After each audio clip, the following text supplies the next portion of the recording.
అంటే వీళ్ళు ఏం చేస్తున్నారు? మీ సబ్ టెక్స్ట్, మీరు మాట్లాడేది ఒకటి, చూసేది ఒకటి, చెవులకి మీ భావం ఏమి వెళ్తుంది లోపలికి. వీళ్ళు చాలా ఒక పథకం ప్రకారం అందరికీ ఇది ఆమోదయోగ్యం ఏమన్నా తెలీదు. జనసేన అంటే ఇష్టపడని వర్గాలు ఏవైనా కావచ్చు. నేను ముందే చెప్పాను, నేను ఎప్పుడు కులాలని చాలా ఒక అనలైటికల్గానే చూస్తాను. నేను కులాలని ఒక సోషల్ డాక్టరింగ్ పర్స్పెక్టివ్లోనే చూస్తాను. వాళ్ళు ఏం చేస్తున్నారు? ప్రతిసారి తిట్టడం, కాపు నాయకుల చేత తిట్టిస్తారు. లింగంనేని రమేష్ గారికి ఇస్తే వాళ్ళే తిడతారు. లేదంటే ఒక కుర్రాడు 14 ఏళ్ళ ఆడబిడ్డని 3 రోజులు గదిలో బంధించి చాలా రకాలుగా హింసించి చెప్పుకోలేక బయటికి ఇవన్నీ వస్తే అలాంటి వాడు ఏమైపోయారో తెలియదని ఆ కేసు కోర్టులో జరుగుతుంది.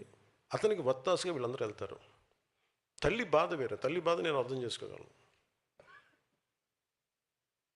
కానీ అతను చేసే వృత్తి ఏదో క్రిమినల్. అతను ప్రొఫెషనల్ క్రిమినల్. అతను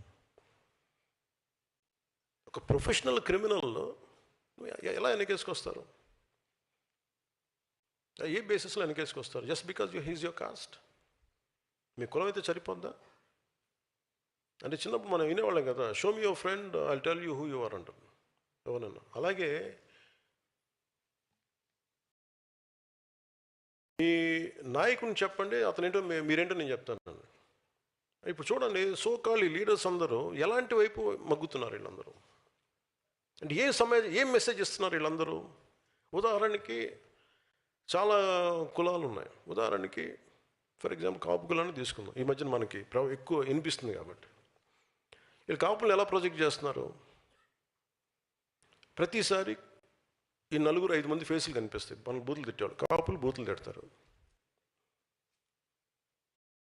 ఈ కృష్ణ ఏదో పేరు ఉంది, వీళ్ళు క్రిమినల్, వీళ్ళు ఇది అన్ని నెగిటివ్ న్యూస్ చూడండి. సో మీకు ఏమైపోద్ది? కొద్ది రోజుల తర్వాత సబ్లిమినల్గా మీ మనోగతంలో ఏమైపోద్ది?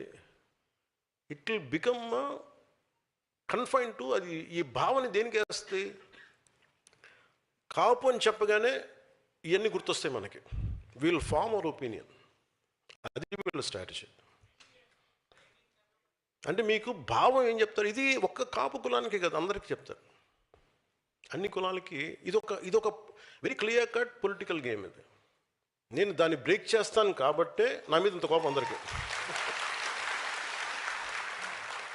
కొంతమంది ప్రాంతీయతలు పట్టుకొచ్చి రాష్ట్రాలు విడిపోయిన ఇంకా మీరు తిడతా ఉంటే ఇది దేశంలో అంతర్భాగం అని చెప్పినందుకు నన్ను తిడుతున్నారు. అది నేను ఎప్పుడు తెలంగాణను వ్యతిరేకించాను అంటే నేను ప్రతి ఒక్కరు డిఎన్ఏని బయటికి చెప్తా. అందుకని కోపం అందరికీ నా మీద. నాకు అర్థం అవుతూ ఉంటుంది.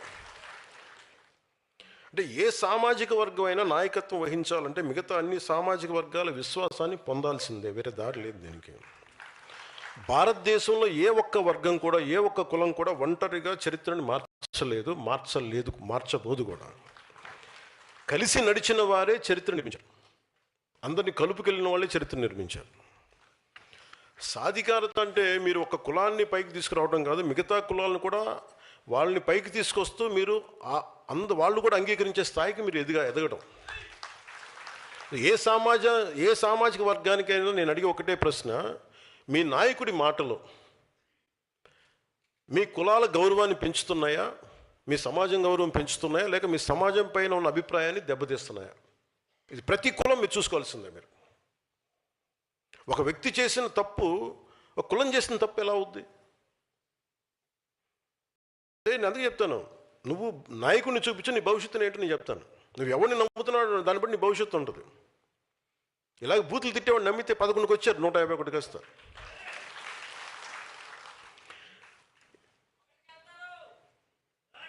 తదాస్తు.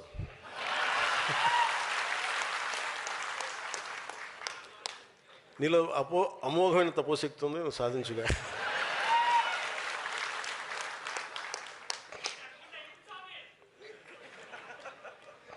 ఉదాహరణకి మనకి ఈ మధ్యన శ్రీకాకుళంలో ఇలా మాట్లాడుతూ ఉంటారు.